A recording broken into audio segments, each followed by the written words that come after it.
Assalamualaikum warahmatullahi wabarakatuh. Selamat pagi anak-anak. Hari ini kita akan belajar fisika. Nah, di pertemuan ketiga kita ini kita akan membahas tentang bab besaran dan pengukuran. Nah, untuk di bab ini nanti kalian harus mencatat poin-poin penting yang telah Ibu berikan di buku catatan kalian ya.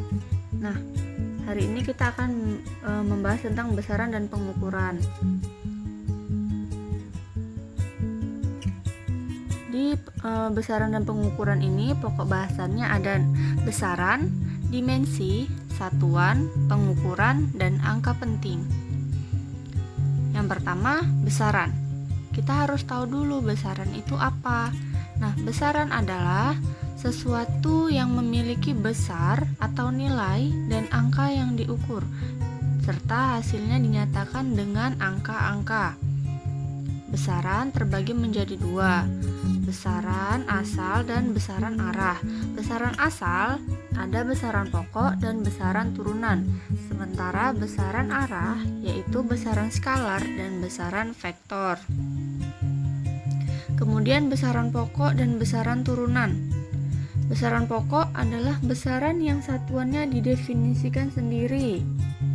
Kemudian yang termasuk besaran pokok yaitu panjang, massa, waktu, suhu, kuat arus, intensitas cahaya, dan jumlah zat.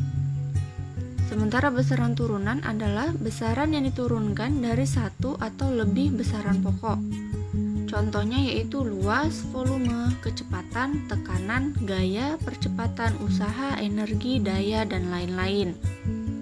Nah, kemudian ada besaran skalar dan besaran vektor. Besaran skalar adalah besaran yang hanya memiliki nilai dan tidak memiliki arah. Contohnya seperti massa, waktu, suhu, jarak, kelajuan, dan lain-lain. Besaran vektor adalah besaran yang memiliki nilai dan arah. Contohnya gaya, kecepatan, percepatan, momentum, perpindahan, dan lain-lain. Kemudian satuan. Nah, satuan itu apa sih? Satuan merupakan suatu besaran dengan nilai tertentu yang dijadikan sebagai pembanding dalam pelaksanaan pengukuran. Contohnya yaitu besar panjang dengan nilai 1 jengkal, itu nanti kita sebut satuan jengkal. Besar volume dengan nilai 1 liter, disebutnya satuan liter. Untuk menyeragamkan nama dan nilai satuan, maka disepakati oleh para ilmuwan dunia agar menggunakan satuan standar internasional atau sistem internasional yang lebih kita kenal dengan satuan SI. Nah, dimensi. Dimensi merupakan suatu lambang atau besaran. Untuk besaran, lambang dimensi yaitu dicirikan dengan menggunakan kurung siku seperti ini. Dimensi besaran pokok sudah ditetapkan atas kesepakatan internasional. Kemudian dimensi besaran turunan disusun berdasarkan dimensi dari besaran-besaran pokok yang membentuknya.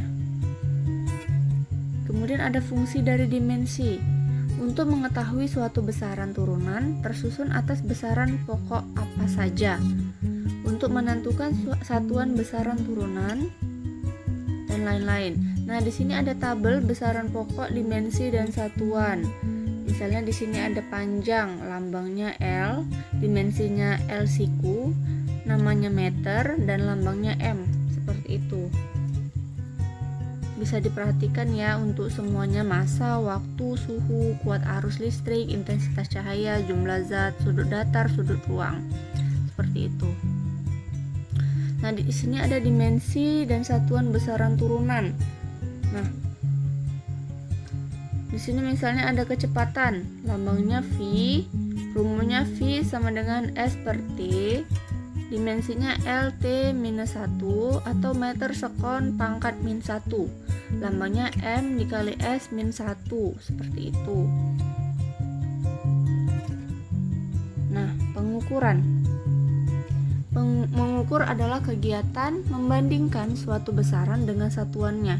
Satuan adalah suatu besaran dengan nilai tertentu yang dijadikan sebagai pembanding dalam pengukuran. Alat yang digunakan untuk mengukur disebut alat ukur. Masing-masing alat ukur memiliki ketelitian yang berbeda. Hasil pengukuran dinyatakan dengan nilai pasti atau signifikan, plus minus nilai taksiran atau nilai ketidakpastian. Besar ketidakpastian biasanya ditentukan dengan setengah skala terkecil alat ukur. Ketidakpastian tersebut dapat bersumber dari alat ukur, proses pengamatan lingkungan, dan lain-lain. Nah, di sini ada alat ukur panjang. Alat ukur panjang ada jangka sorong, penggaris, mikrometer sekrup, dan masih banyak lagi. Nah, untuk jangka sorong ini fungsinya untuk mengukur ketebalan plat logam, diameter dalam dan luar pipa, diameter mur, dan kedalaman gelas. Sementara untuk penggaris, seperti yang kita tahu, penggaris dapat mengukur misalnya meja, buku, kotak, dan lain-lain. Untuk mikrometer sekrup, ini dapat mengukur bingkai foto, kotak kertas, kabel, kawat, kertas, dan lain-lain. Seperti itu ya. Kemudian ada alat ukur massa, ada neraca elektronik, neraca dua lengan, neraca pegas, dan neraca Ohaus. Ada juga alat ukur waktu. Orang zaman dulu menggunakan jam matahari, kemudian jam dinding, dan ada juga stopwatch. Itu alat ukur waktu. Kemudian alat ukur listrik. Di sini ada amperemeter, voltameter, dan ohmmeter. Di sini ada lambangnya ya. Untuk amperemeter A, untuk voltameter ada V, dan sini ada lambang ohm. Nah, kesalahan kalibrasi. Seringkali jika kita ingin menimbang berat badan, sebelum kita menimbang tetapi timbangannya sudah menunjukkan angka selain 0. Nah, itu kan berarti belum ada yang diukur tetapi kok angkanya tidak 0 kan? Itu yang disebut kesalahan kalibrasi. Nah, kesalahan kalibrasi ini ada kesalahan paralaks atau kesalahan pengamatan. Kesalahan pembacaan alat ukur karena posisi mata yang tidak tepat, seperti ini.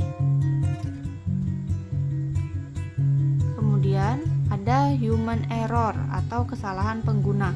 Kesalahan pengguna adalah kesalahan yang dilakukan oleh manusia. Penyebabnya misalnya adanya faktor kesengajaan, sudah menjadi suatu kebiasaan berbuat kesalahan, dan sudah terlanjur berbuat kesalahan. Seperti itu. Jika di gambar ini, si profesor bilang ini panjangnya 95,4 mm ya. Sementara jika kita lihat di sini yang benar adalah 95,3. Ya, itu namanya human error.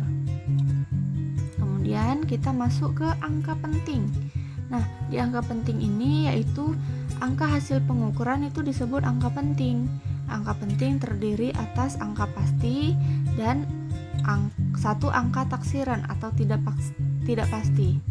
Nah, angka penting ini ada peraturannya, yaitu semua angka bukan 0 kecuali terletak di kanan angka yang diberi tanda atau diberi garis bawah. Semua angka 0 yang terletak di kanan bukan 0 kecuali terletak di kanan angka yang diberi tanda. Semua angka 0 yang diapit oleh angka bukan 0. Ini dihafal ya. Terus bukan angka penting. Semua angka yang terletak di kanan angka yang diberi tanda. Kemudian semua angka 0 yang terletak di kiri bukan 0 baik sebelum maupun sesudah koma tanda desimal. Kemudian operasi angka penting. Hasil penjumlahan atau pengurangan angka penting hanya boleh mengandung satu angka taksiran. Kemudian seperti ini. Misalnya 2,2034 ditambah 2,0343. Jika dijumlahkan hasilnya 4,2683. Nah, seperti yang kita tahu, jika ingin dibulatkan maka harus melewati angka 5 atau 50. Sementara di sini ada angka 3. Berarti jika dibulatkan menjadi 4,268 saja. 3-nya tidak digunakan. kemudian sama seperti ini. Karena ini sudah karena 123,78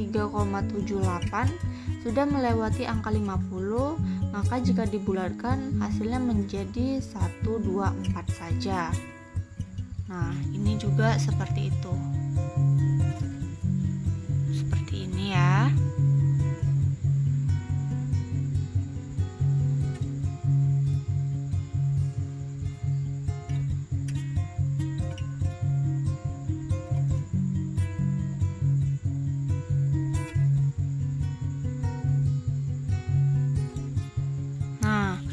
Itulah pembahasan kita hari ini. Semoga anak-anak ibu dapat memahaminya, dan jangan lupa untuk mencatat poin-poin penting yang telah ibu berikan dan ibu jelaskan tadi di buku catatan fisika kita ya. Sekian untuk pembahasan kita hari ini. Sampai jumpa di pertemuan kita selanjutnya. Assalamualaikum warahmatullahi wabarakatuh.